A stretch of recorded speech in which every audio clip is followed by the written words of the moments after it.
The markets, however, you have seen pretty much all of them move into the red in just the past 10 minutes or so. I mean, we're still bullish on the Indian market. Obviously, if we look at the sort of macro picture, it still looks pretty supportive in terms of economic growth. Next up, you have some pollution-related issues, in North India. You also had winters in North India. Sometimes, that's a bit of a headwind for construction. For the month of November, there were a couple of shipments that we missed out towards the end, which get reflected in the December figures. But here's the first take on the index. Very, very quiet as we were expecting. The last 1 month, at least, you have seen, the large caps also starting to perform. The delivery shall be about, as you rightly mentioned, it is about 700 800 this year. Well, on Lemon Tree Hotels, Motilal Oswal believes that, this could very well be their top pick for 2024. It's been a morning where we've seen that reversal that started yesterday in the last half hour. This is a relaxation, a very welcome move for the auto industry. The steel capacity is expected to increase by around 24 to 25 million tons. PSU, utilities, defense, industrials, bank and insurance, these are the top bets for Citi. To make matters worse, the rescue operations have been hampered due to rubble and damaged roads. It is a day where we are seeing some bit of profit booking.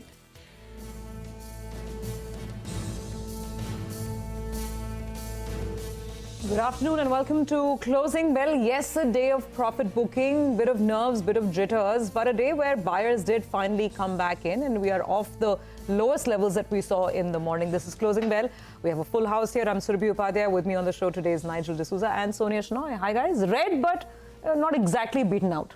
Okay, so maybe a mild red, if you'd want to call it that, right? But I mean, it's okay. The people are still coming back after their holiday and there's not too much happening in the market. Volumes are still on the lower side. They're just about 50, 100 points here and there. Let's see how the day the last hour goes. But for now, it's not too bad. Well, that's right, Sonia. And by the way, finally we get some positive update that's coming in there. Adani Ports, they've gone ahead and they've raised their cargo guidance, I think, to 400 MT. So that's good news. They're going to surpass the upper end of that 370 to 390. So, last 24 hours or so, auto stocks were a little bit disappointing. Ultratech for the first time in many quarters was disappointing. So good to see a positive update that's coming in there. Adani Ports, the stock moving higher on the back of that update. I'll tell you what, for the next 1 hour or so, the Nifty Financial Services Index, let's see what it wants to do. It plays at the weekly expiry today.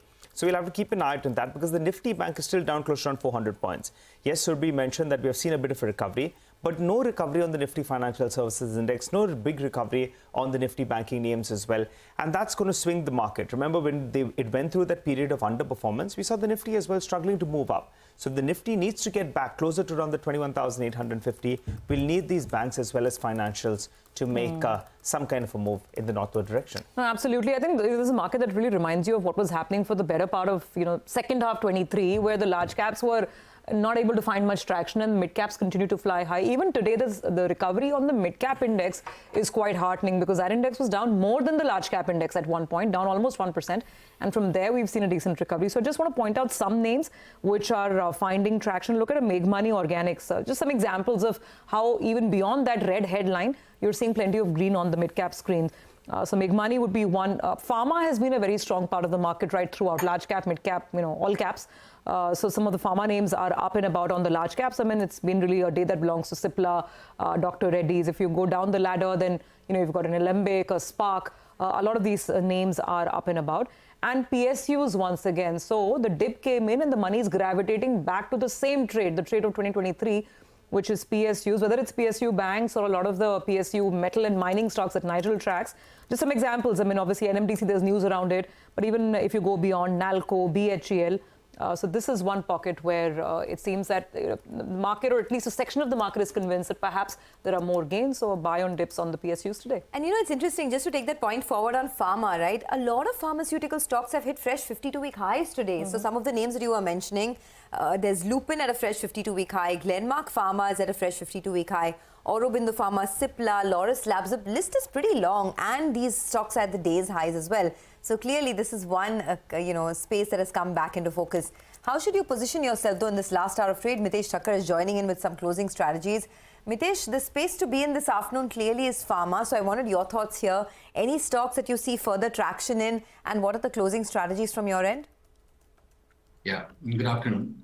So I think, in the morning also I highlighted that pharma index is the one breaking into all-time highs, and we had a buy call over there in Granules and Biocon earlier, and now I think Lupin is on the list. So broadly, the entire sector looks good to me, but Granules, Lupin, then DV's Lab, they are the ones, which have shown fresh breakouts on the hourly to hourly and daily indicators. So there could be slightly more momentum going in over here. And I would believe that there is a good amount of about 10-12% upside in most of the pharma stocks if you were to take a ballpark number across stocks.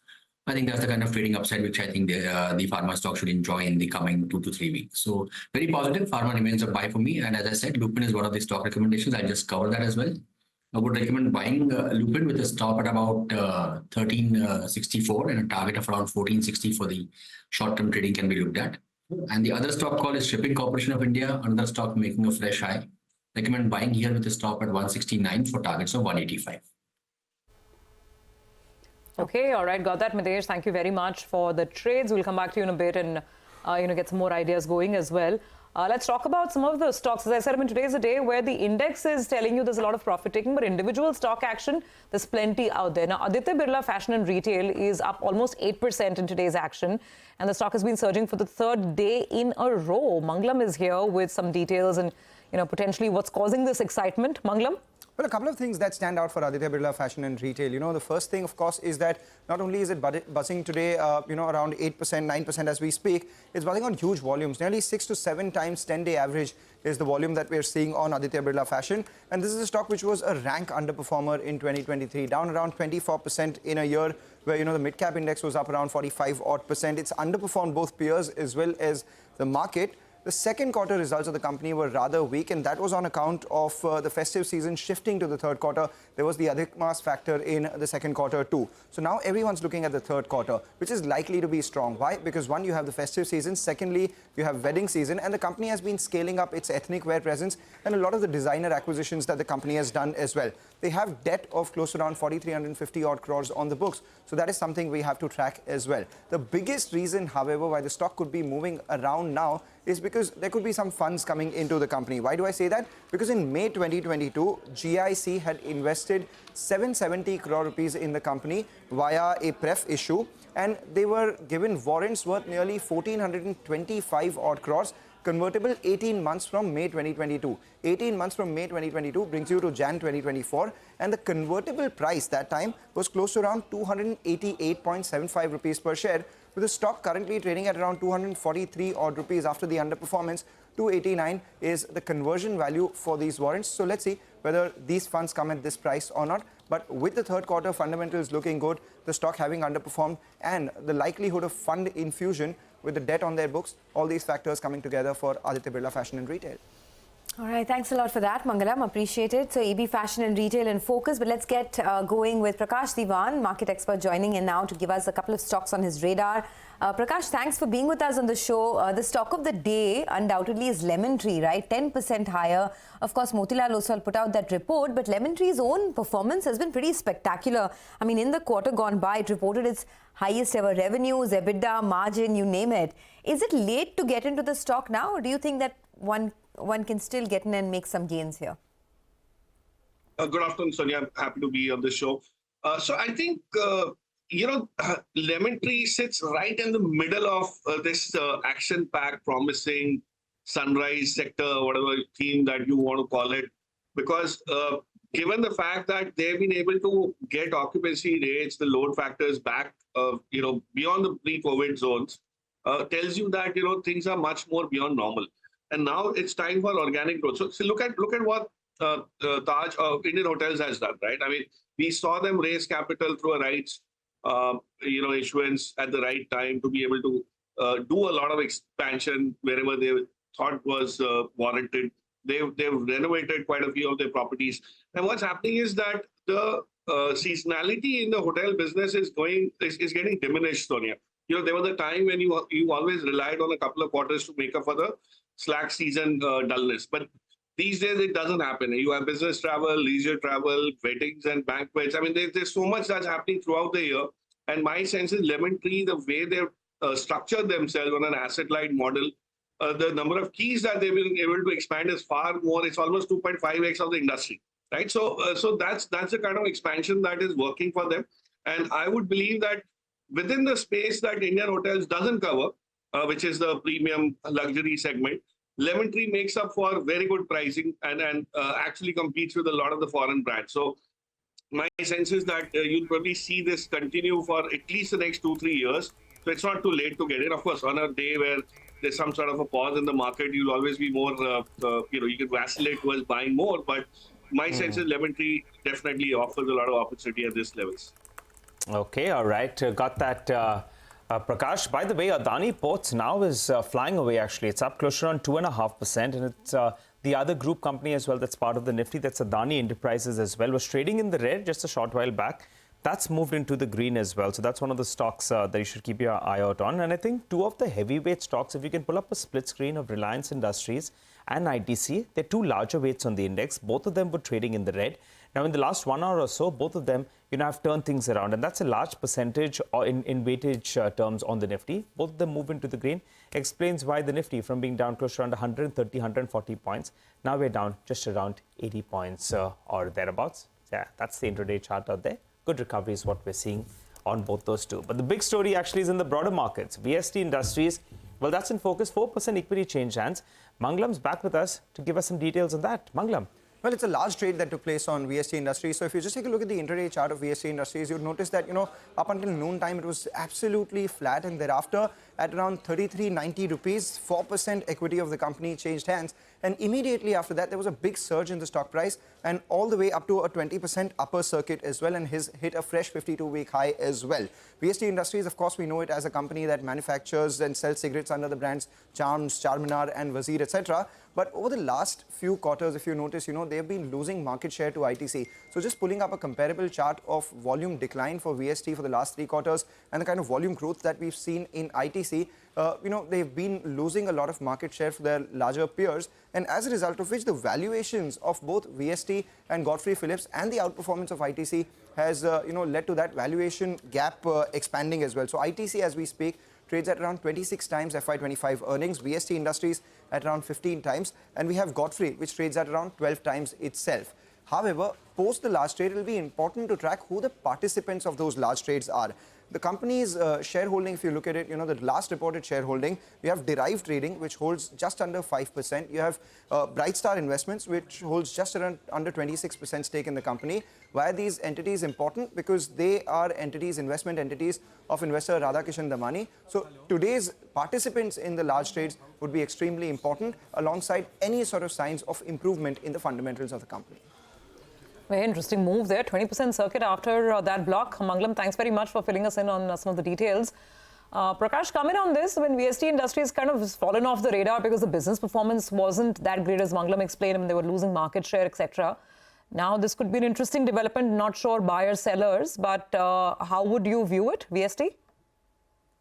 So we'll have to wait to see whether, the large investors that Manglam mentioned are adding or they are actually offloading. I mean, my sense is there's some sort of a consolidation that potentially is available down the road as an opportunity because the company has become too marginally insignificant if you really see in the overall scheme of things. And it's a stock that doesn't do anything for a few months and then one good day it kind of covers up whatever it didn't do on those months. So, it's always been like this. But I personally feel that you can't bet on these businesses because there's not much of organic growth to kind of ride on. It's more to do with events and triggers that could be very, very sporadic. So I don't recommend buying into it at this point.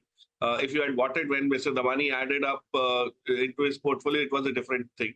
But at this point, it'll be probably too expensive for you to ride. So let's wait for the names to emerge, and then probably you'll be able to take a better call in terms of what's likely to happen in this. Okay. I wanted your thoughts, Prakash. Hi, once again, good afternoon. I wanted your thoughts on some of these auto names as well. This time, the biggest takeaway really is that, the commercial vehicle sector is seeing a bit of moderation. So names like Ashok Leyland, Tata Motors, etc. Ashok Leyland, in fact, second consecutive month, there's been a fall there. Any thoughts on how to approach it if you've already owned these stocks in your portfolio? So Sonia, we actually missed you while talking about autos last week. And there were a couple of times when Nigel and I got into this whole discussion on why a Tata Motors is looking like something which is not just within the auto pack, but overall even in the Nifty as an outperformer. And let me explain this to you. It's the commercial vehicle slowdown in numbers is more on a YOY basis. Okay. And there were reasons why last year at the same time, things looked very different when, we just gone out of that COVID slowdown and there was this restocking that was happening. But today, because of the axle capacity, reconfiguration in the industry, the number of vehicles might not be the same. But in terms of value, there's not any disappointment. So when you actually slice the numbers and see what's selling, even if it's less than like last year, Ashok Leyland is actually doing much better. And the same case is with Tata Motors and the CV side. They've upgraded their vehicles. The price points are different. The capacities are different. And my sense is that if mining takes off, which it is likely to in this calendar 24, you will probably see a huge MHCV kind of build up in inventory in terms of most mining players. So there's going to be a huge rush for orders, and that could probably happen now. December is never a good month to do all that. We'll probably see that before March, to utilize the depreciation advantage and all. So Jan, Feb, March will probably catch up with whatever softness you've seen in the numbers of perceived softness. But Tata Motors continues to have so many other vectors working for it that I'm not looking at anything else at this point in time within the auto pack dunya except for Tata Motors till the news on the deleveraging comes out and the market recognizes the kind of operating leverage they will start kicking in. So there's lots happening on EV, new launches, commercial vehicles, cost coming down. So let's wait for that to be priced. I think at 780, 790, it's still got an upside of about 25-30% in the next 6 months. Okay, all right. Prakash, just one query. Engineers India, I think in the past we have discussed this a few years ago. I recall you were quite optimistic on this one. Any view on that? As we speak, it suddenly spiked up to the high point of the day. So, Nigel, I know it's been actually since the time we spoke about it about 5 years back in one of the shows. It really didn't go anywhere. In fact, it kept on, frustrating people and testing patience in that 130, 160 zones for a long, long time. But what's changed for them now is the entire hydrocarbon sector is getting finally after ages, whether it's gas, whether it's oil, whether it's new energy like hydrogen and all, everybody has gone back to the drawing board in terms of greenfield expansion. Now, Engineers India just runs a very simple business model where they have a project management consultancy, which is anywhere in the range of 7 to 9% of margins. So anybody who wants to set up a expansion or a greenfield unit on the hydrocarbon side, Engineers India is definitely somebody, is an entity that will have a role to play. If you look at the sum of parts in terms of what all they can do in the next 4 years, their order book probably has never been as impressive as what it stands today. So, you've seen what happened to BHEL when the order book started swelling, execution started going up as a percentage. You've seen that in L&T's case. You've seen that in some of the the defense names. That same thing would probably start happening here. So all these years, the breakout that you're seeing today is something which could actually extend to another 50-60% in the next couple of years. So it's a significant bump up that could happen. It's a very small company, doesn't need much of capital, and can start kind of, seeing some very sharp build up on revenue and margin. So, of course, the margin, as I said, will be defined, but in absolute terms, it will keep on growing. So keep a watch on this. Probably its time has come. For the next couple of years, you'll probably see a lot of things translate from the order book. All right. Stay on. We'll just come to you in a bit. For now, we have about, I think, 45 minutes left for the day to end, the trading day to end, that is. The union budget, though, is less than 30 days away. What's your wish list for the finance minister presenting the CNBC-TV18 budget ballot box coming to a hotspot near you? We'll be placing these ballot boxes at popular public spots, malls, colleges, theatres and others across major cities. We'll also be asking the newsmakers who drop into our studios for their budget wish list. So come join us and tell us what's your top budget wish list from the finance minister. Drop your wish list at a CNBC-TV18 budget ballot box near you. We'll compile them and present it to the finance minister before she presents the union budget.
Welcome back. Just getting in some more stock updates now. Federal Bank released its Q3 business update a while back. Abhishek is joining in with more details on that. Abhishek, how did it look?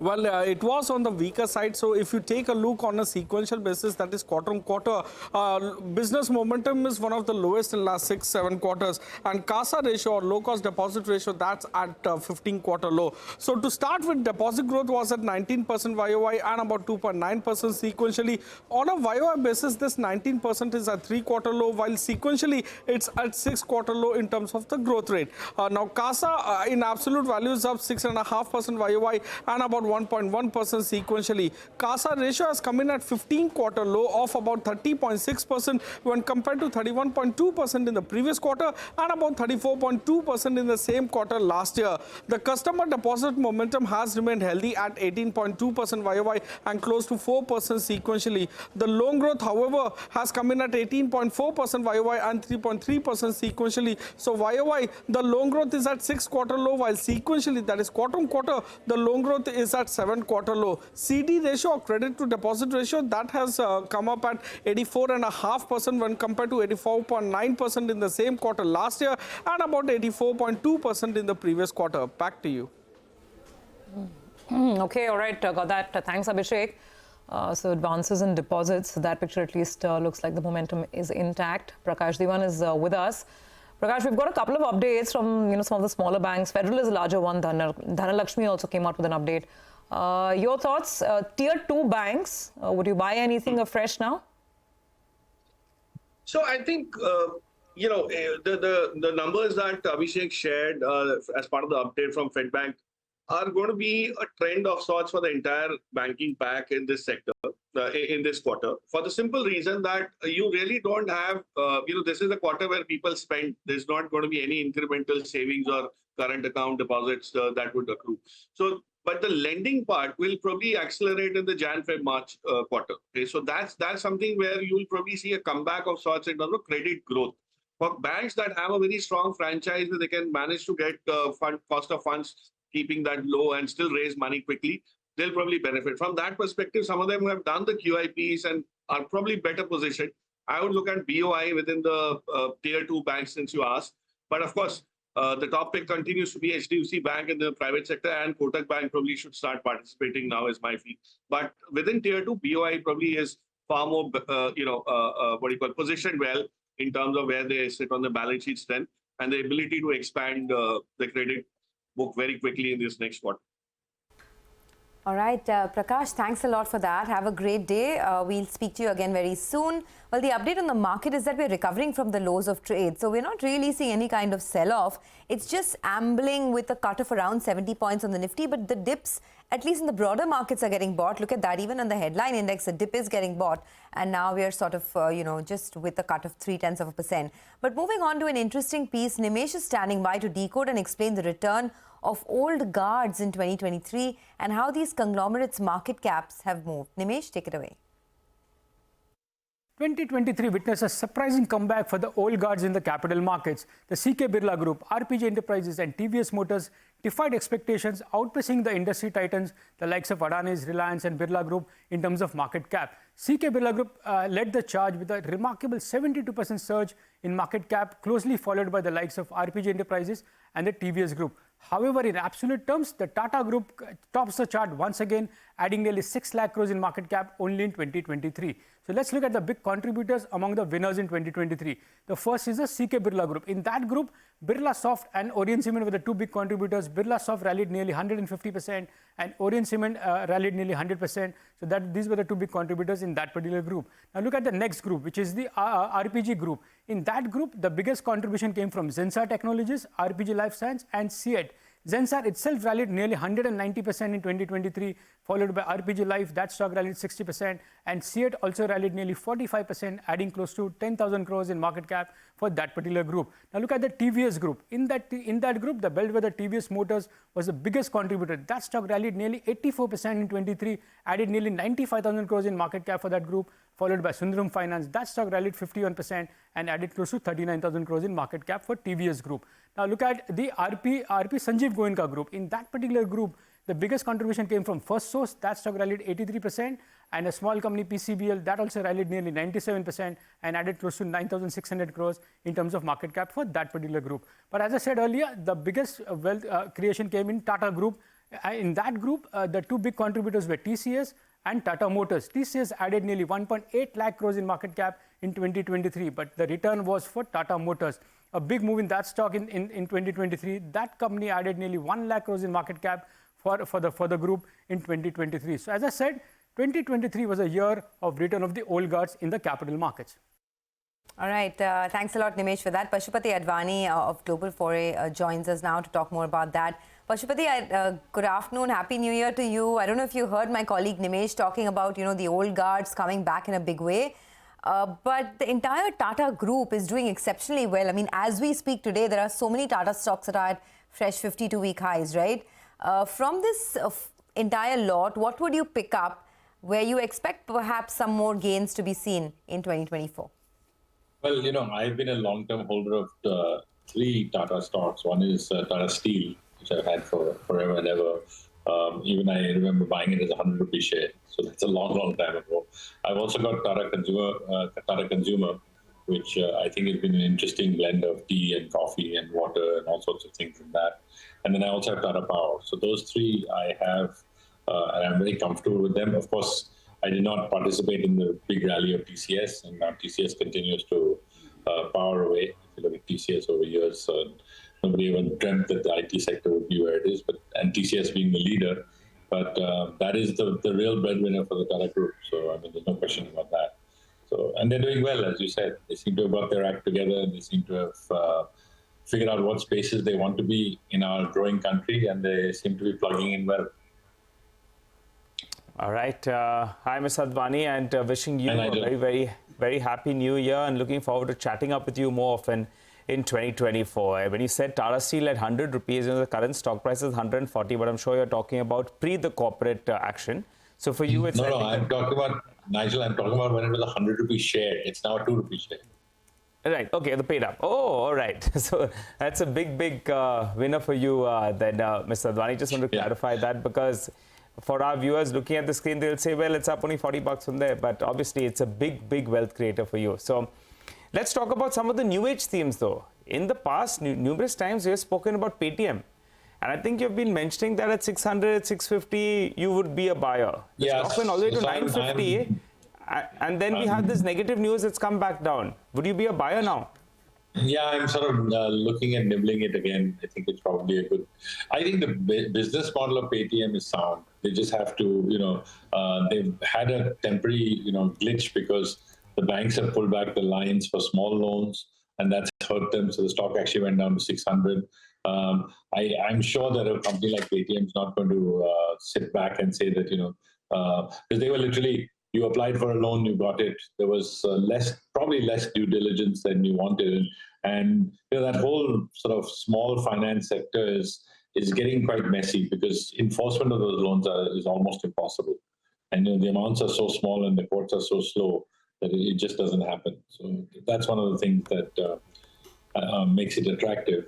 And whereas the others like Zomato and Nykaa have sort of... Zomato's done well, Nykaa's sort of chugging along. Paytm looks attractive again to me, and I think it's probably a time to look at nibbling it again.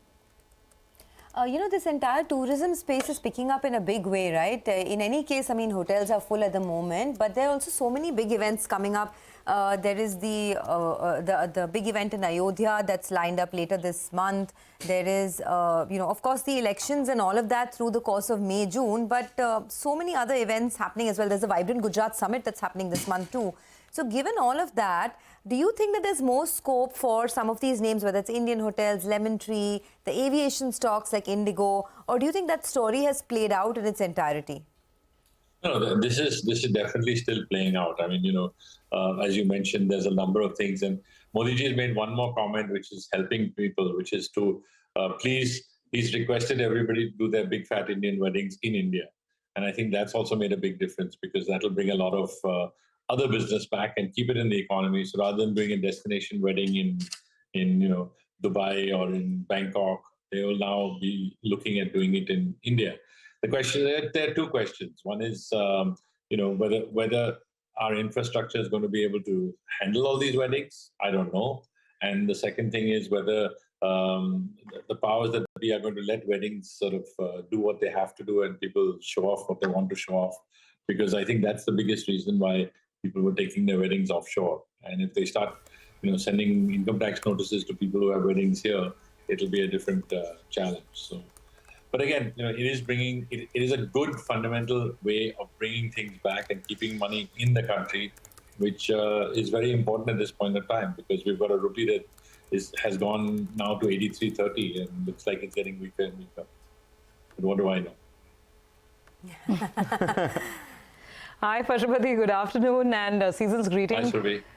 Greetings. Wish you a very, very happy New Year. Hopefully, it'll bring us health and wealth and all things good. Speaking of wealth, I want to ask you about the kind of stocks that made people money in 2023. It was all capex, industrials, PSUs, and whatnot. Do you see that whole trend continuing, that whole trade continuing? And as we get into the elections, and what's your advice on this whole piece?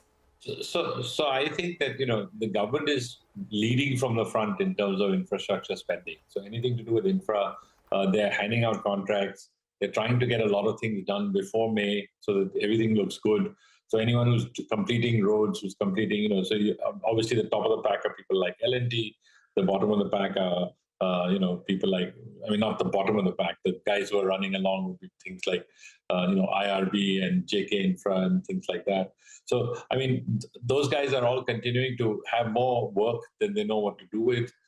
They can't fulfill in time, but they're running on the treadmill and trying to do as much as possible before the elections. I also feel that the government is spending, so therefore there's also going to be demand for cement, demand for steel, demand for specialty chemicals to do with construction. So those are the themes that actually one should be in, because those are the ones that are going to continue to sort of rocket away, and we need to be riding those trends, if you know what I mean. Okay, well, we have about half an hour left, so let's do one thing. Let's take a quick commercial break.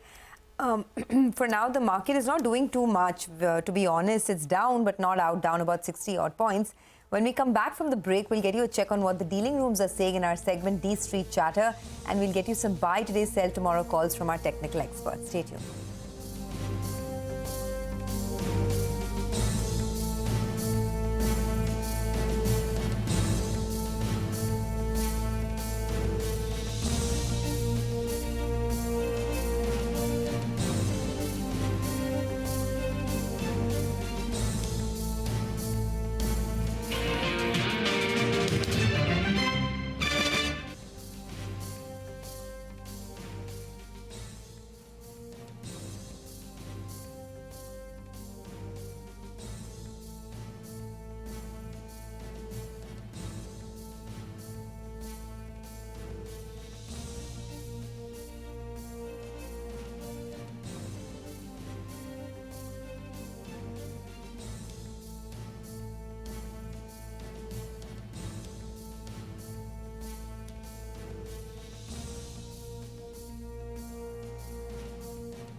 Welcome back. We're down only around 50 points. We're almost at around 21,700. Earlier in the day, it was looking like we're going to test at 21,550, but we have bounced well off that mark in the last few minutes or so. I think HDFC Bank has moved into the green, though the bank nifty continues to struggle. And from the broader markets, actually, there are plenty of stocks that are moving quite well. The mid-cap index, by the way, is on the verge of moving back into the green. So it's a good time to go across to Nimesh. He's joining us in our special segment, D-Street Chatter, to tell us what is he picking up in dealing room action. Nimesh, looks like far more, there will be better attendance at the dealing room, so it will be easier today, right? Well, absolutely. But it looks like some bit of flows have resumed as well, right? But again, from a market perspective, a good recovery in the overall markets and a sharper recovery in the broader market. So the momentum seems to be pretty much there with the bulls. And as I said, some bit of flows have resumed. So there is a feedback that there's going to be a small market close basket buying as well in some nifty names. So that probably would explain a bit of move in the last 30 minutes in some of the large cap nifty stocks. Again, in terms of sectors, looks like the churn continues. Today, for a change, all the entire pharma space is doing good. A good traction as well in a lot of the pharma stocks. And on the other hand, some bit of profit booking the auto names in today's trade. But again, it's the PSUs which continues to outperform. Again, select PSUs are doing good. They're well bid as well. And the news flow is also expected to continue in the PSU basket. So that trend continues and looks like a sharper recovery in the broader markets today. Okay, a sharper recovery in the broader markets today. Well, what are the individual stocks you're looking at, Nimesh? Well, first I'll start with the two large blocks. The first one is VST Industries and the second one is SH Kilker. Now, on VST Industries, Magnus spoke about it. He explained the fundamentals as well. But from a gossip point of view, let me address the stock. So the stock is locked at 20% upper circuit. In terms of a block, there was a large block as well, 4% equity. I understand the domestic mutual fund was a seller and the single largest shareholder of that company, individual shareholder of the company, was a buyer in today's block. So disclosures will be quite interesting there. The second one is SH Kilker. Even there was a large block, 60 lakh shares got changed hands. And I understand clutch of HN investors were buyer in that stock as well. So even there, the disclosures could be interesting. The second name is Satin Credit. That stock is buzzing in trade, up 7% and on good volumes as well. The city is anticipating a fundraising largely via preferential issue very soon. So that is something to track there. The third one is Birla Soft. For the second day running, that stock is under pressure, largely on sell flow. So expect high delivery volumes. And I understand that leading the domestic mutual fund is an active seller in Birla Soft of late. And the last is Z Entertainment and Bandhan Bank. I've chosen both these stocks largely because in both the names, there is a single individual wealth fund who is a buyer in both the names in the last few days. So expect high delivery volumes. And that's the reason why something like Z has been buzzing as well for the last 2 days. Okay, all right. Thanks very much, Nimesh, for all the action and all the buzz. The market actually on the mid-cap side in recovery mode. Mid-cap index down just about 0.2% right now. Nifty is still, of course, down about 90 points, but better off from, as I keep saying, from the morning. That's not a bad recovery. No, just the Nifty in the last few minutes, it fell 40 points. I think the Nifty should come up. We were just talking about the Nifty was down, I think, only around 50-51 points when we started the dealing room check. And now, in fact, it's fallen. And the Nifty Bank is now down close to around 500 points. So the volumes, I think, are yet to pick up. That's why we're seeing these, these moves on both sides. Yesterday as well, we saw a sharp downtick. The Nifty Bank, by the way, yes, that's the one that's moved a little bit low. I think the Nifty Financial Services Index as well should come out. The one that's playing out weekly expiry today. So just thought we'll point that out for our viewers. Absolutely. This has been the culprit, right? I mean, for the past many sessions, when you get one good day and then there's no follow through, that's the problem with the Nifty Bank. Let's bring Mitesh back in to get some advice on this. Mitesh, word on the Nifty Bank in specific, and then of course any other trades that you look at now before we close out? So I think the overall setup, to me, remains that it will be a deeper pullback. So I still believe that we might actually be slightly lower in the next few days. 47,500 on the Nifty, then in the worst case scenario about 47,050. I think these are the two levels which I'm watching. And there could be give and take 50 points. But yeah, I think it should be a market when you would want to sell into pullbacks and rallies. And once this pullback and consolidation plays out, then I think you will see once again the markets trying to start a new trend. On the stock side, I'll take a BTST on Britannia with a stop at about 52.60. Look for a target of around 53.20, 53.25, and Simpler as a BTST with a stop at 12.70 for targets of 12.95.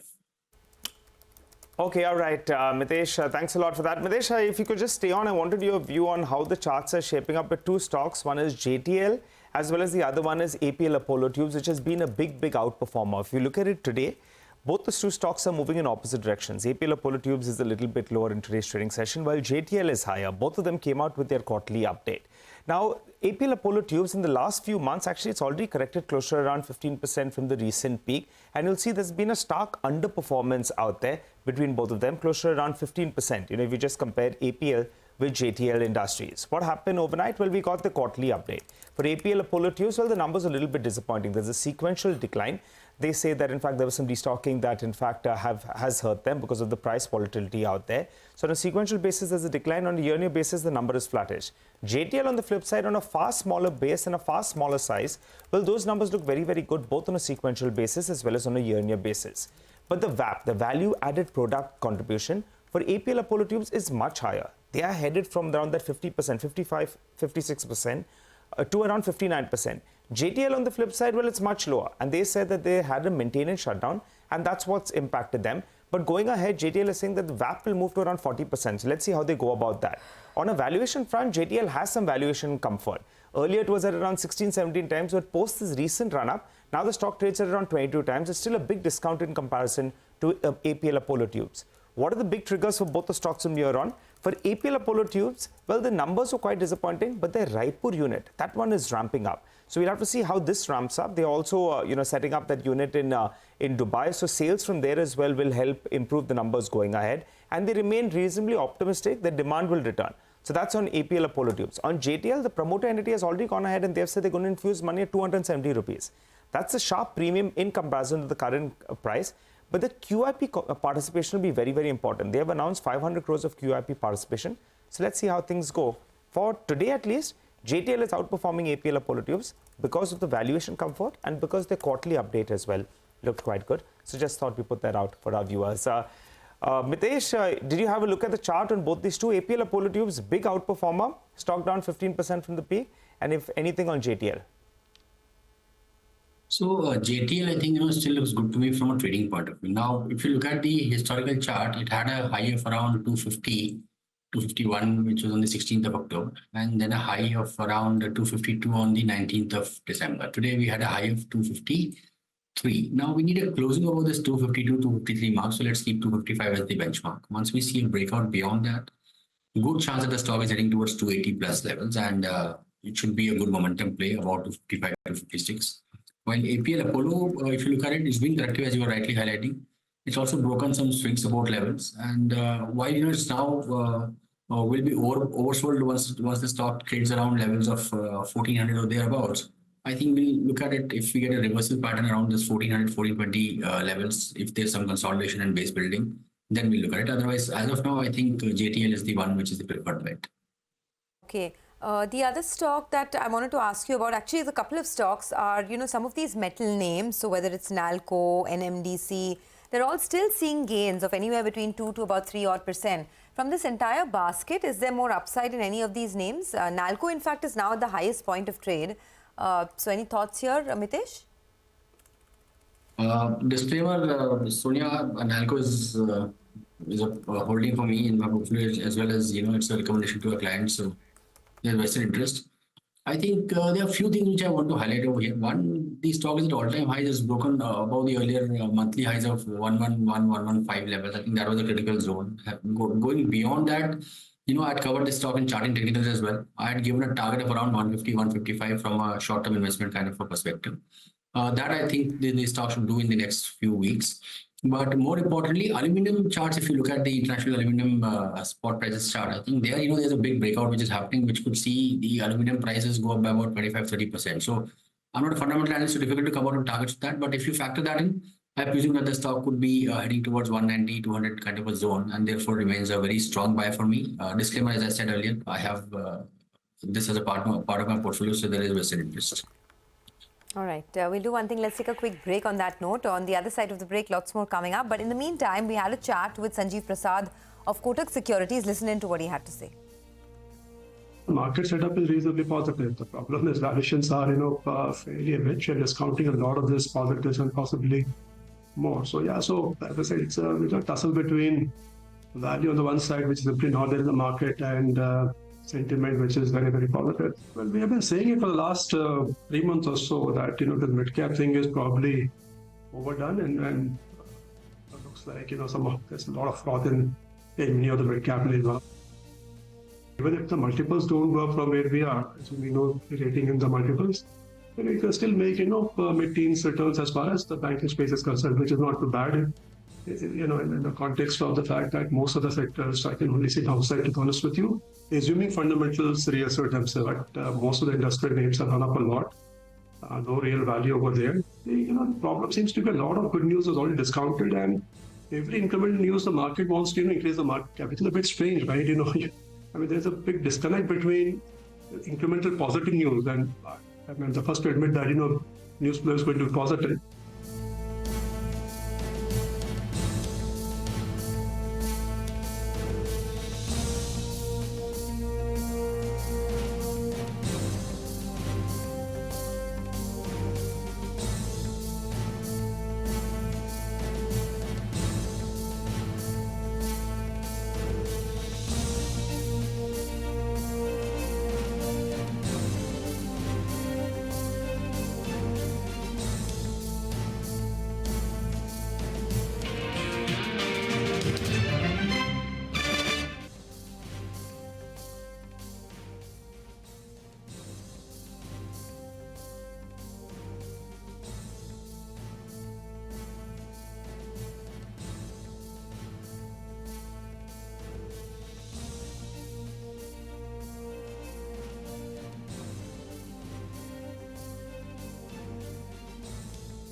Welcome back. You're with us on Closing Bell. Time to welcome in Jay Bala into the conversation. Jay, thanks for joining in. Good afternoon to you, and season's greetings. Wish you a very, very happy new year. So it's been an interesting start. I mean, the market had this very heady end of the year party, and the start of the year is proving to be a little more tricky and volatile.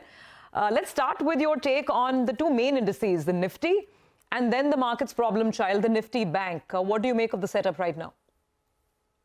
Happy New Year to all, Surbi. And see, the markets are pretty much doing, as I've been saying for the last couple of weeks. I have been saying that the banking sector remains the most vulnerable.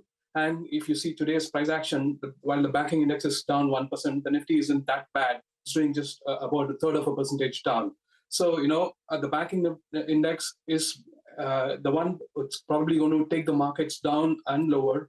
But before that, I would say, the probability of the markets having registered a top at yesterday's high is pretty high, but we don't have a support breakdown in any of the indices. So that's the pending confirmation signal we are waiting for. Until that point, tentatively bullish, very tentatively bullish. But as I've been saying for the last 3-4 weeks, we are very high alert for a trend change. At the moment, it's got a great potential, and we're just waiting for significant support to break down. And the sectoral indices and the larger markets are also cooperating. They have lost momentum considerably. Only thing that's been pending in most of the sectors is a break of significant support.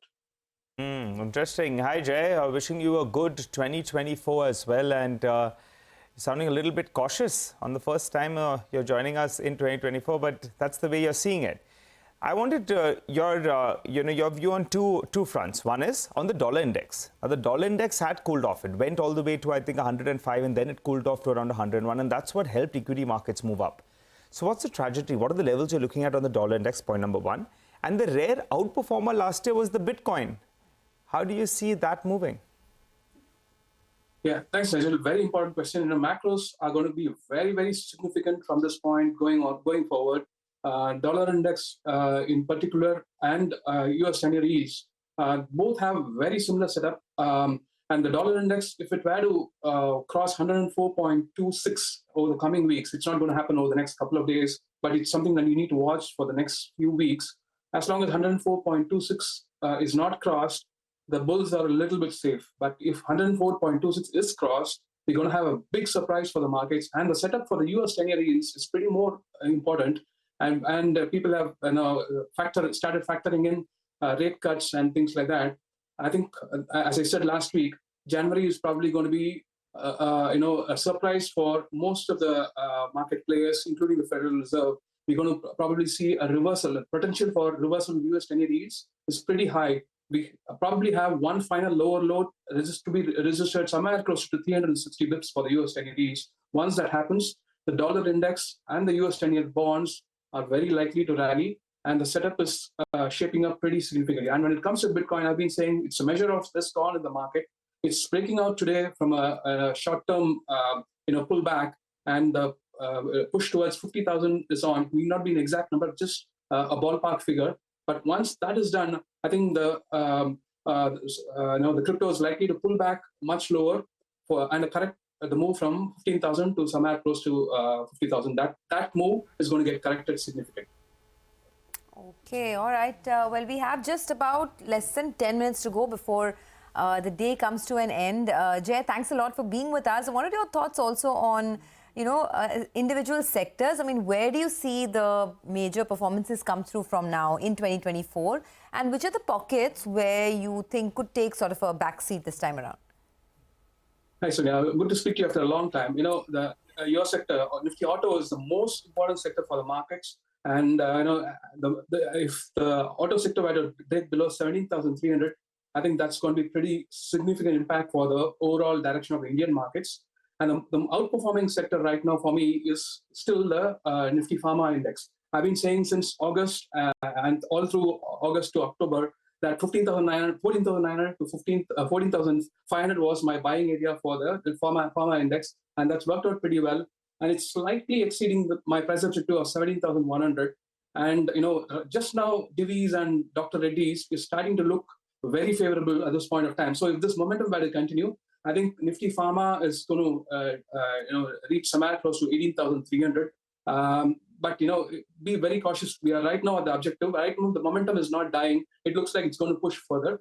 And within the auto sector, I think M&M is going to be pretty crucial. Although Maruti and M&M are weak, I think M&M is more vulnerable than Maruti at this point of time. Tata Motors remains quite strong. So, that's how you play it. Look out for vulnerabilities within the auto space and the banking index if you're negative, but wait for significant supports to break.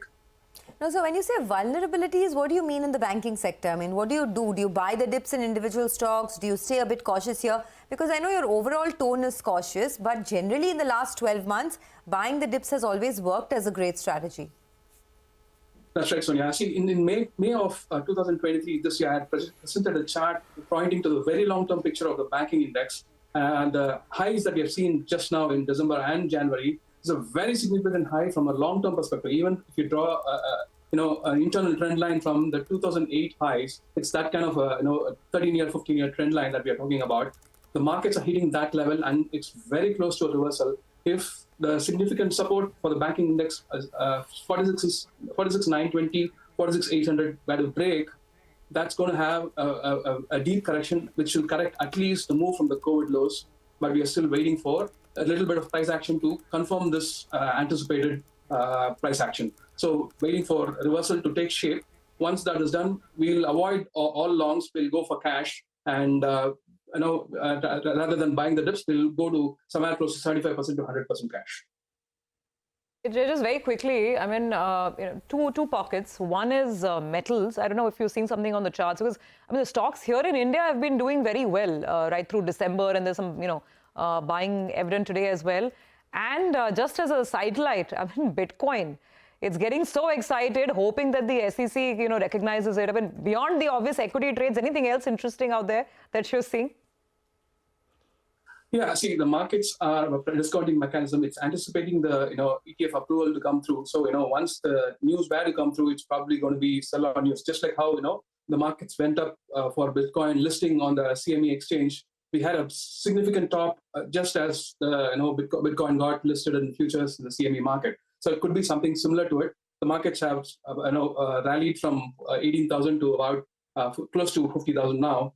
When it comes to metals, I would call this as a relief rally for metals. I mean, the base metals I'm talking about. Of course, the Indian metals index have done phenomenally well, and they're pretty close to an exhaustion point. Copper has probably got a little bit of up move, somewhere close to the 4.06 mark on the high-grade copper. Once that move is done, we're going to have a very significant drop for the copper, which will probably take it below the 2022 low. So metals will be impacted by the time. So use this, bump up to liquidate and lock in profits. Not getting negative yet, but the setup will turn negative in the future. We can work that out once the setup has actually turned. At the moment, we're just looking at an exhaustive move for the most of the metal stocks. Okay, noted your view. Thanks so much, Jay, for joining in and giving us your view on the index as well as on a whole host of asset classes that we just discussed. But last couple of minutes of trade then, so let's wind down the markets. Today was a down day, actually. A couple of companies came out with their monthly update, and the street didn't like it too much, or the quarterly update. Case in point being Eicher Motors, that was down in trade. Mahindra and Mahindra as well was struggling in today's trading session. And Ultratech Cement came out with their quarterly update. 5% growth, didn't do it for the bulls. That stock was down close to around 2.5 in today's trading session. A couple of those big boys as well were under pressure. L&T goes home with a cut of close to around 2.5% in trade. What did well? Well, it was the doctors all the way, or the pharma stocks. You had Divi's Laboratories, Sun Pharma, both of them did well. And the PSU mining theme continues to play out. So you had stocks like Coal India as well as NMDC. Both of them bucked the trend in today's session. But that's about the frontline stocks. What about the broader markets? Well, broader markets, they actually had a much better session, because from a 1% cut, the mid-cap index is going home with a cut of less than 0.2%. And if you look at individual names, I'll actually start with the winners rather than the losers. Lemon Tree Hotels, because Motilal picked it as one of the top bets for 2024. Stock worked very well today, 9.5% up. You had Zomato reacting quite well to the fact that obviously December 31 was a bumper for orders, but the fact that they're levying higher platform fee as well. Now, Yes Bank had a decent session, 2.5%. We are talking about the pharma rally that spread out beyond the Nifty as well. So names like Granules, for instance, Alembic Pharma, Granules, a lot of them had fair amount of green on them. Now, the PSU move is still on. It wasn't just the metal stocks that Nigel was referring to, but even if you go beyond an NMDC and a Coal India, look at the others. Look at Nalco, look at BHEL, Bank of India, SJVN. Fair amount of money moving back to some of these names as well. And then you had some big movers and shakers. VST, of course, on the back of that block trade that we've been discussing. Make Money, Organic, Subros, these were some of the other stocks that found a fair amount of traction. But I guess the problem for the market really remains banking. And that's the biggest question that we're ending the day with. Oh, absolutely. The Bank Nifty ending with a cut of almost 1% today. So it's the rate sensitives actually. Both banks and the auto space have been under pressure today. So maybe some give back is what you're seeing. Auto stocks, as we've been saying, Eicher Motors, M&M down about 3 to 4%. Banking stocks under pressure. So today has been some amount of profit taking in rate sensitives, while on the flip side, pharma really has been the the space to be in. Lupin, Glenmark, Aurobindo all hitting fresh 52-week highs. But that's a wrap on Closing Bell. Don't go anywhere. Markets Forward comes up next. Stay tuned.